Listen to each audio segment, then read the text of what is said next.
નમસ્કાર વિદ્યાર્થી મિત્રો, સ્વાગત છે તમારું અમારી ટચ ગુજરાતી યુટ્યુબ ચેનલના એક નવા વિડીયોમાં। તો આજે આપણે વાત કરીશું વિદ્યા સહાયકની જે પણ ભરતી છે એના ઉપર કે મિત્રો વિદ્યા સહાયક ભરતી બાબત ચોથા તબક્કાની જાહેરાત કરેલી છે મિત્રો।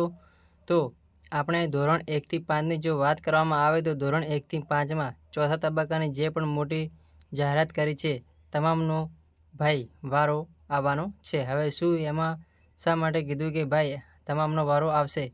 તો ભાઈ 1 થી 5નો જે પણ ત્રીજો તબક્કો આવેલો હતો એમાં 51-55% એ તો નીચે મેરિટ ગયું છે, પરંતુ આનાથી નીચા માર્ક્સ હશે તો વારો આવશે। તો પહેલાં તો જગ્યા કેટલી ખાલી છે તમને બતાવી આપું, જેથી કરી તમને ખબર પડી શકે કે ભાઈ કઈ કેટેગરી માટે છે અને કેવા ઉમેદવારો। અમુક કેટેગરી છે કે જેમાં તમામનો વારો નહીં આવે ભાઈ। અમુક કેટેગરીમાં જે અપંગ છે, જેને પીએચ સિવાયના જે પણ પુરુષ ઉમેદવારો છે એમાં એનો વારો નહીં આવે। ફક્ત ને ફક્ત પીએચના ઉમેદવારોનો જ વારો આવશે। એ પ્રમાણે પહેલાં તો બધી ડિટેલ છે એ તમને આપી દઉં, એના પછી બધી માહિતી ચર્ચા કરીએ એ પહેલાં જો તમે ચેનલ ઉપર નવા હોય તો ખાસ કરી ટચ ગુજરાતી ઓફિશિયલ યુટ્યુબ ચેનલને સબસ્ક્રાઈબ કરી લેજો, બેલ નોટિફિકેશન ઓન રાખજો।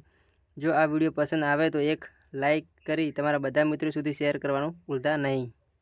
તો મિત્રો પહેલાં તમારી પાસે એક ફોટો આવેલો છે કે જેને જાહેરાત કરાવવાનું કીધેલું છે, એટલા માટે આ ફોટોની જાહેરાત કરીએ છીએ। તો મિત્રો અહીંયા તારીખ આપેલી છે, અહીંયા તમે જોઈ શકતા હશો કે આ તારીખ આપેલી છે। તો આ તારીખ જે 8 તારીખ અને 9 તારીખ દિવસે 2 દિવસ માટે ત્રીજો તબક્કો છે એ યોજાયેલો છે। તો જો ત્રીજા રાઉન્ડમાં કેટલી ખાલી જગ્યાઓ છે એ પણ અહીંયા તમારી સામે છે। મેં કીધું છે કે ભાઈ એસસીબીસી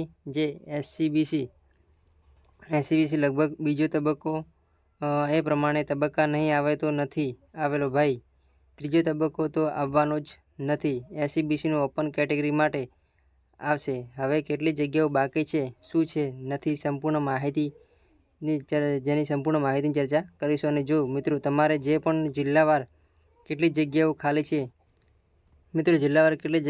છે, કઈ કેટેગરીની જગ્યા છે ખાલી છે, અહીંયા જે ઓપન કેટેગરીમાં જે 573 જગ્યાઓ ખાલી છે, તો મહિલાઓને જે કે જિલ્લાવાર કેટલી મહિલાનું પુરુષ અને કેટલી પીએચ કેટેગરીની કેટલી, આ પ્રમાણે જો મિત્રો ડેટા જોતા હોય તો મિત્રો 8 તારીખના દિવસે કેટલા ઉમેદવારો આવેલા હતા એ છે 9 તારીખ, અને મિત્રો આ ત્રીજો રાઉન્ડ છે એમાં કેટલી ખાલી જગ્યાઓ છે અને ચોથા રાઉન્ડમાં મિત્રો કેટલી જગ્યાઓ આવવાની છે એની પણ હું વાત કરી લઉં। તો અહીંયા મિત્રો દિવસના અંતે છે 8 તારીખના દિવસે કેટલી જગ્યાઓ કેટલી જગ્યાઓ રહી હતી એ તમને અહીંયા જોઈ શકતા હશો।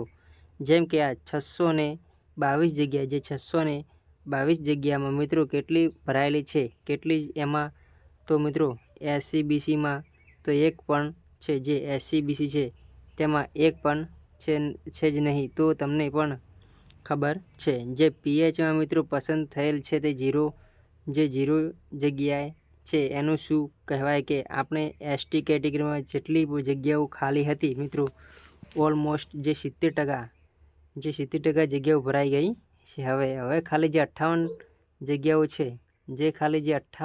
છે અને એમાં પણ 23 જગ્યાઓ છે કે જે ફક્ત ને ફક્ત પીએચ કેટેગરીના છે, છે। હવે મિત્રો અહીંયા તમે જોઈ શકતા હશો કે જે કુલ જગ્યાઓ હતી એ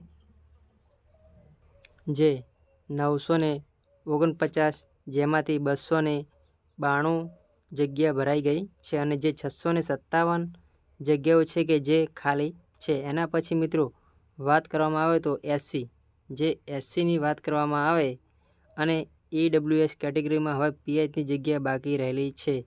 ઈડબ્લ્યુએસની જગ્યા જે પીએચની જગ્યા છે તે ખાલી રહેલી છે। પીએચ કેટેગરીમાં મિત્રો ખાલી જગ્યા છે બાકી હાજર ટોટલ 292 ઉમેદવારો થયા હતા, બાકી મિત્રો 657 જગ્યાઓ ખાલી છે। તો અહીંયા મિત્રો જો હું તમને જણાવું તો પીએચ કેટેગરીમાં નથી ભાઈ, એસસી અને એસટીમાં પીએચ કેટેગરીના ડીડબ્લ્યુએસમાં પીએચ કેટેગરીના જે પણ છે એસટી અને ઓપન પીએચના અને બધા ઉમેદવારો પણ છે. તો મિત્રો આ પ્રમાણે સંપૂર્ણ ડેટા હવે મિત્રો જિલ્લાવાર છે એ કેટલી જગ્યા ભરાયેલી છે, એ કેટલી જગ્યાઓ ખાલી છે એના ઉપર જો વિડીયો જોઈતો હોય તો એક લાઇક અને શેર કરજો.